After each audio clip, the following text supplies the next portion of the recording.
Olá, amigos da TVL, está começando o programa Nossa Gente. Meu entrevistado hoje é o senhor Ingo Krepski, que está no programa a partir desse momento, nos próximos 30 minutos, para contar um pouquinho da sua trajetória, da sua vida. O senhor que é blumenauense, né, seu Ingo? Sim, sou natural daqui de Blumenau e fiquei aqui até nos anos 77. Aí fui a São Paulo fazer um curso, aperfeiçoar no banco, curso de câmbio. Ingressei na área de câmbio, voltamos a abrir o câmbio do Banco Estado de São Paulo aqui em Blumenau. Em 80, então, nosso colega de câmbio de Joinville ficou doente, fui substituí-lo e daí a gente seguiu a carreira. Fomos a Frankfurt, depois de Frankfurt voltamos e ficamos em São Paulo mesmo, junto à diretoria do departamento de câmbio lá. Foram mais de 32 anos de atividade bancária. de atividade bancária. Nós vamos depois contextualizar mais essa trajetória aí, que o senhor ficou a serviço do banco. Do banco. E num banco só, né? Não, eu comecei a trajetória, foi interessante a minha vida, sabe? Naquele tempo, colégios eram poucos. Eu fui comecei a estudar aqui no Pedro II, no Santos Dumont. Depois do Santos Dumont tinha o período do exame de admissão. A diretora do colégio, Santos Dumont, ela falou para mim, olha, eu acho que era melhor você comprar um chinelo e trabalhar na roça, rapaz. O que você quer fazer exame de admissão? Eu digo, não, eu vou fazer exame de admissão. Fiz então o exame de admissão, passei, fui estudar então no Pedro II, que era o tal do ginásio, né? E passei uns 3 anos no Pedro II, 2 anos, aliás, 2 anos e meio. E na metade do ano daí me transferi para Curitiba, que lá existiam mais colégios, e colégios adventistas, que a minha religião é adventista, e fui estudar no colégio adventista. Terminei o ginásio lá em Curitiba, voltei para passar o Natal aqui com os pais, mas meu pai diz assim, filho, fica aqui. Não, digo, eu vou embora agora, vou para São Paulo, vou subir. Não, mas fica aqui. Por uma curiosidade, passei na Rua 15, no Walter Schmidt, tinha uma placa, necessitamos de escriturário. Digo, barbaridade, nunca vi como é que funciona esse negócio aí. Fui lá, fiz um teste, voltei lá, olha, dia 9 de janeiro você pode começar a trabalhar.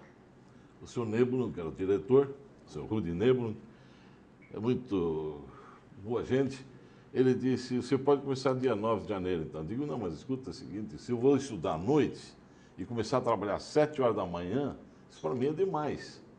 Isso é demais, não vai dar. Digo, não tem problema, então começa às 9. Aí eu falei, digo, bom, tem mais um outro problema aqui, uma questão. Eu não trabalho aos sábados, que eu sou adventista do sétimo dia. Mas eu não tenho problema, não trabalho no sábado. Aí eu tive que ficar em Blumenau. Tudo conspirou favoravelmente aos seus interesses. E depois, dentro da própria empresa, eu conheci a minha atual esposa. Olha né? só. E foi lá na Walter Schmidt, então, o seu primeiro emprego? Foi o meu primeiro emprego, Que idade o senhor tinha? Eu tinha 18 anos. 18 anos. Até que um pouco tarde para a época, porque os meninos começavam a trabalhar mais cedo, né? Começava a trabalhar mais cedo. Durante as férias eu vendia livros vendia livros contato, vendia livros em Jaraguá do Sul, em Timbó, e na região. Até teve um fato muito curioso, uma coisa interessantíssima. Naquele tempo nós tínhamos a Rede Ferroviária Federal e eles faziam 3 meses para 4 meses sem receber o salário. Aí eu digo assim, eu vou vender livros lá para eles. Cheguei lá para vender livros, eu digo assim, não vai dar nada certo. Diz o homem, está tudo atrasado. Fui lá, ofereci os livros, todo mundo comprou o livro. Desde que no fim do mês viesse o salário deles, o atrasado todo. Digo, tudo bem, olha, mas companheiro, eu sei que foi a minha bicicleta carregada de livros, a bicicleta do meu pai carregada de livros, tivemos que buscar mais. Todo mundo recebeu o salário e ficou com o livro. E essa aí foi uma das questões, assim, que, sabe, que foi como empreendedor, como começando, 18 anos de idade, foi uma vitória para mim, porque eu, além de pagar meus estudos, já comprei meus móveis, já comprei meu primeiro carrinho. Então, com 18... Vendendo livros? Sim, vendendo livros, já comprei meu primeiro carrinho. É uma tarefa árdua. Hoje, imagino que sempre foi, vender livro era só para os bons. Exatamente. Eu acho que a melhor escola que se pode ter na vida é vender livros. O cara que for bem sucedido em vender livros vai bem. Pois é, Ingo, mas o senhor lembra dos títulos? Que obras eram essas? Eram mais sobre saúdes. O livro que eu tinha, Medicina e Saúde. Avenidas da Saúde e Nutrição e Vigor. Então, Nutrição e Vigor, supor, na Caresp, por exemplo, eles gostavam muito por causa das receitas, né, nas residências. Eu sei que em Timbó foi numa oficina mecânica que oferecia o livro, o homem olhou o livro, ele diz, marca 2. Eu digo, mas 2 não, um só. Não, eu quero um fica aqui na oficina e outro fica na cozinha. É interessante. E tem um detalhe à parte na Igreja Adventista, que se faz muito esse trabalho, na época de férias, de vender livros aí com títulos ligados à missão religiosa, né? Ela fica ligada de uma certa forma, porque a editora, a Igreja Adventista, tem várias casas publicadoras no mundo. Aqui no Brasil, a famosa Casa, né? O slogan dela é Casa Publicadora Brasileira. Então ela edita livros religiosos, como livros históricos, livros sobre... a igreja ela trabalha muito em cima de saúde, né? Então ela publica muitos artigos sobre saúde que são corrigidos, vistos por médicos. E esses, então, chega mês das férias, os alunos saem para vender. Tem também as revistas, né? Como a Nosso Amiguinho, que é a revista mensal para as crianças, e o Vida e Saúde, que fala sobre saúde para os gabinetes médicos e para quem gosta de ler sobre. É interessante essa questão da diversidade dos títulos, na medida em que, mesmo as pessoas sendo adventistas, elas vão vender para o público em geral, né? Exatamente. Eu sempre gosto de dizer o seguinte, a Igreja Adventista é uma religião que não... Ela tem um nome adventista, né? Nós lutamos o que é certo, o que é errado. Mas a própria Bíblia diz que todos os apriscos têm acesso para com Deus, né? Desde que o seguem e o fazem da melhor parte possível. Então, esse é o nosso objetivo, fazermos a nossa parte cada vez mais semelhante, cada vez mais próximo a Deus. E com as publicações, com a TV, com a rádio, né? Nós temos a TV Novo Tempo, que aqui não é muito divulgada, é mais divulgada para São Paulo, porque ela fica em Jacareí, né? Ali tem canal aberto. Mas já pode ser sintonizada... Sim, através de cabo, né? Sim. Através de cabo aqui já. Se eu não me engano, o canal 24, né? Parece-me que é o 14, era o 14 e o 14 é o nosso que estão falando agora aqui na net, no 14, canal... Então vocês roubaram. Eu tinha um folder e estava ali 14, tá vendo? Então deve ser 24, 26. Isso aí. Bom, mas o senhor nasceu já na Igreja Adventista? Já nasci na Igreja Adventista. O meu pai era luterano, eles são da família Krebsky, ali do Jordão, né? E o pai dele tinha uma serraria. E no fundo lá do Jordão, a última casa, morava a família Bels. O pioneiro da Igreja Adventista no Brasil chama-se Guilherme Bels, William Bels. Ele morava em Gaspar Alto. E ali em Gaspar Alto, ele um dia foi buscar mercadoria em Brusque, no armazém do Hort. E ali ele, além de comprar lá o fubá, milho, sei lá o que ele comprou, açúcar, ele comprou sabão. E o Hort, como não tinha lá nos papéis que tinha conta a história do passado ali, né? E havia um tal de Bouchard em Brusque, estava bêbado e brigou. Brigou lá e deu um soco num cara e o cara caiu e ele achou que tinha matado o cara. E esse cara, então, fugiu, Bouchard, foi para Itajaí, tinha um navio encostado lá, a escada estava livre, subiu lá em cima, entrou no navio e se escondeu. O navio zarpou, lá no meio do caminho ele foi lá em cima, se misturou com o pessoal, com os passageiros que lá estavam, e lá estavam os missionários adventistas. Eles perguntaram, onde é que você veio? Daí contou a história do fugitivo e coisa. Dizer, você tem o endereço de alguém que se conhece ali em Brusque? Ele tem o armazém do seu Hort. Aí tomaram nota, tudo direitinho, chegaram na Alemanha, pegaram livros e revistas e coisas sobre a igreja, bíblias, empacotaram e mandaram para o seu Hort lá. O seu Hort recebe isso aqui, não pedi isso aqui, antes ficou até meio temeroso de abrir o pacote. Não vou pagar nada disso. Mas abriu, pô, dava uma coisa para o outro. Como na época tinha falta de papel para embrulhar as coisas, ele começou a pegar os melhores papéis, arrancava a folha, embrulhava sabão, E assim ele fez assim para o seu Guilherme Bels, William Bels. Embrulhou sabão, aquelas coisas. O Guilherme chegou em casa, tirou o sabão, deu para a mulher e achou interessante. Começou a ler ali sobre as profecias do livro da Bíblia de Daniel. E ali viu as profecias sobre Daniel.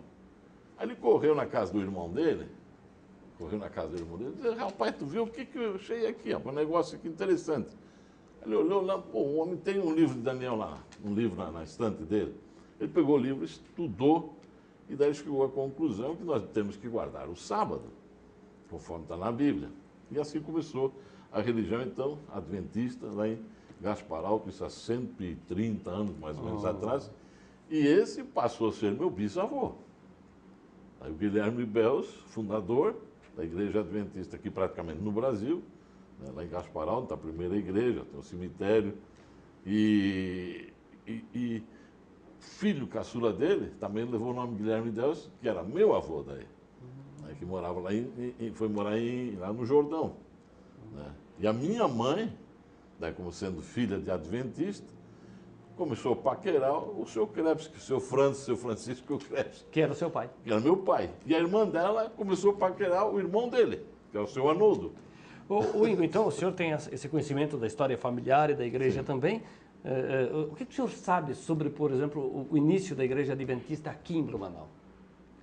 Aqui em Blumenau ela foi se divulgando, né? Que praticamente começou lá em Gaspar Alto. Eu acho interessante, sabe? Como são as coisas hereditárias, parece que está no sangue, né? Você vê, a igreja, lá o Guilherme Bels se converteu, aí se converteu mais o vizinho, mais outro vizinho, e eu acho interessante até o Guilherme, lá, meu bisavô, ele tem o filho Franz. O Franz, ele tinha recém-casado, ele disse, pai, eu não vou me tornar adventista, rapaz.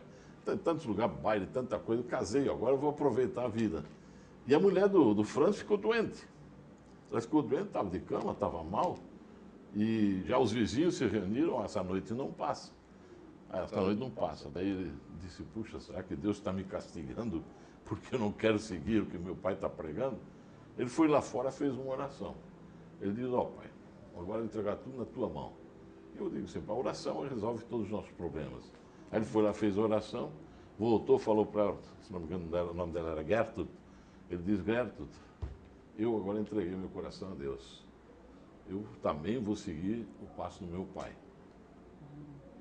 Ela estava para morrer aquela noite, jogou a coberta, eu também. Olha, e ele foi ser um dos primeiros pastores da Igreja Adventista no Brasil depois. Daí o meu avô, meu bisavô, ele não parou nisso ali. Eles criaram lá em Gaspar Alto a primeira escola, a escola dos profetas, que eles chamavam. A escola dos pastores. A escola seria o ginásio. Né? Eu me lembro dos galpões, dos prédios, que era tudo de madeira. Era impressionante aquilo lá. Mas aquele lugar ali é muito íngreme, lá subir ali até Gaspar. Até hoje se torna um pouco difícil para chegar a Gaspar Alto. Né? Daí eles pegaram, transferiram essa escola para um outro, parece que o Rio Grande do Sul, mas depois então foi para São Paulo, ali na altura de Santo Amaro, que era o antigo Instituto Adventista de Ensinos. Né? Ingo, vamos fazer um intervalo e depois a gente volta para continuar essa história? Pois não, é muito bom. Ingo Krebski é o nosso entrevistado hoje no programa Nossa Gente, que faz um breve intervalo. Fique ligado, logo logo estaremos de volta. Até já.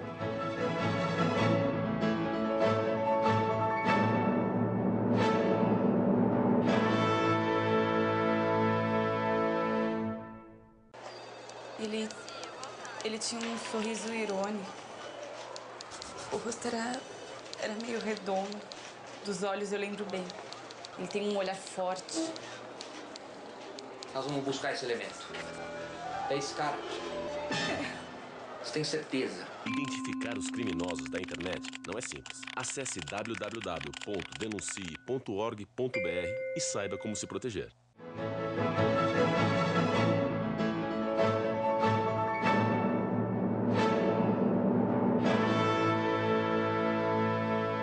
Estamos de volta na sequência do programa Nossa Gente. Meu entrevistado hoje é o senhor Ingo Krebski. Ingo, o senhor falou muito na família, no surgimento da Igreja Adventista, a qual o senhor pertence aqui no Vale do Itajaí, e hoje ela está em todo o Brasil, né? E já estava antes de surgir aqui no mundo, em alguns países pelo menos. Sim. E o senhor falou do seu pai. Seu pai viveu mais de 100 anos, né? Mais de 100 anos. Viveu 101 anos, 2 meses e 7 dias. 101 anos, 2 meses e 7 dias. Um homem, não por ser meu pai, mas fabuloso, porque foi um companheiro, colega, até na última hora. Ele sempre perguntava para mim, dizia assim, como será que é a morte? Ele trabalhou praticamente 40 anos de enfermeiro no Hospital Santa Catarina. Então ele deparou com tudo quanto é condições da vida do cidadão, da pessoa. Ele fazia estatística sobre alimentação. Ele perguntava, quando tinha um doente, ele perguntava, ele via que esse tem fase terminal, como é que era a tua alimentação? Então ele anotava e anotando. Então ele via que as pessoas que estavam chegadas por X alimentação, mais aquele tipo de alimentação, menos o uso de vegetais, de frutas e verduras, né? Esses parece que tinham uma vida menor do que aquele que fazia uma diversificação com cereais, né? E interessante que ele depois, dentro do Hospital Santa Catarina, trabalhou 67 anos, se não me engano, ele teve a condecoração como comendador, cavalheiro, da Ordem de Cavalheiro do Supremo Tribunal do Trabalho, em Brasília. Foi uma cerimônia muito bonita. Esteve lá conosco naquela época o prefeito Wilson Kleinbin, o Renato Viana, estava lá conosco, lá naquela ocasião, também foram condecorados, mas foi uma cerimônia muito bonita, eu acho que assim, muito interessante e muita honra para o pai da gente, né?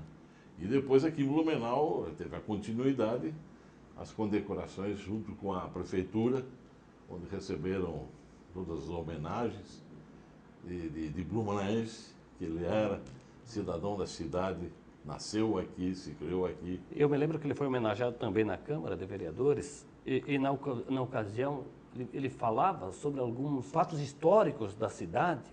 Mencionou, por exemplo, a Revolução de 30, né? 32. Exatamente. A experiência que eles tinham. Imagina, eles trabalhavam com serraria. Eu estava comentando esses dias com um companheiro. Lá no Jordão, eles tinham plantação de milho, né? Aí estavam lá olhando, de repente lá olhando, eram os índios, estavam lá colhendo o milho. E disse dele que eles não eram muito caprichosos no colher o milho. Eles simplesmente, o milho não estava bom, derrubavam e coisa, iam pegando e daí pega-se o trabuco e vão atrás. E dele que morreram muitos índios, como muita gente, colonos residentes ali. Então eu falei, depois, parou? Parou. E o que vocês fizeram? Nós fomos no sótão da casa, era coberta com telhas de barro, nós pegamos, levantamos uma telha, como se tivesse um parque para poder ter visão. Uma janelinha. Uma janelinha. Né? Aí o índio vinha para roubar milho, ele olhava, via aquilo, ele achava que ali tinha alguém na tocaia para dar o tiro. Aí ele fugiu. Outra ocasião, ele foi ali no Morro do Bugre, que está ali nos fundos do Lauro Baca, e esse morro era dele, né? Meu pai tinha comprado. Aí ele subiu o morro lá, caçar. Chegou lá em cima, um barulho danado. Aí ficou olhando. Ele calcula mais ou menos uns 50 ou 80 desses macacos bugio. Mas faz um barulho violento. Eu digo, sim, daí desce um tiro, diz, eu não sou louco, daí estava morto. Diz. Aí eles tinham me atacado tudo. Ele, mais do que depressa, eu fugi e vim para casa. Outra que, na Rua 15, ali mais ou menos onde está, hoje está a Praça do Doutor Blumenau ali tem um ribeirão, ali tinha uma ponte de zinco, me lembro da ponte. Ele chegou com a carroça carregado de madeira, o cavalo chegou lá, parou. Simplesmente parou, não vai mais adiante. Aí ele disse, mas o que é? Aí ele foi ver lá na estradinha que era de chão, lá estavam os rastros, tinha passado uma onça na ponte. E o cavalo tinha um cheiro, ele disse, não, lá eu não vou, porque passou uma onça. Histórias que... Como é que é? No português seria Francisco. Como é? Em português, Francisco. Como é que chama? Franz Krebs, que é o nome dele de registro. Mas traduzido, por causa da guerra, aí passaram a usar Francisco. Sim. Agora, imagina, uma pessoa que trabalhou por tanto tempo num único lugar, que foi, no caso, o Hospital Santa Catarina. Vivenciou praticamente um século a história da cidade. Exatamente, é impressionante. E foi reconhecido pelo seu trabalho, pela sua vivência aqui na cidade. Foi reconhecido, exatamente. Tem um arquivo, o museu do Hospital Santa Catarina, que consta um pouco da história dele. Algumas coisas talvez eu vou ter que levar para lá. Mas é interessante que na vivência que ele teve, a vivência assim, sabe, uma vivência sofrida. Porque ele recém tinha casado, em 32, estourou a Revolução de 32.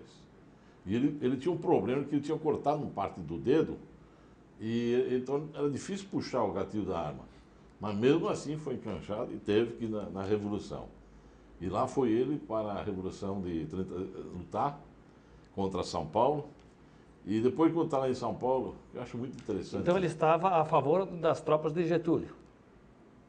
Sim, porque era São Paulo sozinho, né? O Brasil, o resto estava tudo contra São Paulo. Então ele disse que... Ele conta várias histórias, porque nós ficaríamos horas aqui. Mas aí, eu acho interessante que, depois que passou a guerra, ele estava ali na Barra Funda, aí ele disse que foi convocado para dar uma salva de tiro por passagem do funeral de Santos Dumont. Poxa, dizer assim, Santos Dumont, aqueles aviãozinhos, quando estavam na Revolução, um aviãozinho chegava lá de cima. Aí ficava atirando para os de baixo e os de baixo atiravam para cima. Aí ele falou um dia pro sargento, olha aqui, ó, a bala deles lá de cima pegou aqui no companheiro. Ela só chegou aqui e encostou, ela não entrou, ela não tem força. Nós atiramos para cima, pô, não vai nem chegar lá em cima. Então não adianta, não vamos derrubar um avião que não adianta. Né? E agora ali, Santos Dumont está passando o funeral dele. Agora, com 80 anos de idade, minha irmã que morava na Califórnia, ela faleceu ano passado, levou ele para São Paulo, para os Estados Unidos. E ele foi num jumbão lá, aquele avião enorme. Dizendo, mas não é possível. Eu vi o criador do aviãozinho, agora essa coisa grande. Aí o piloto mandou levaram ele para a cabine. E eu perguntei depois, o que ele falou lá dentro? E era um avião da Korean Airlines. Não vou magoar os coreanos, mas ele olhou e disse assim, não é possível.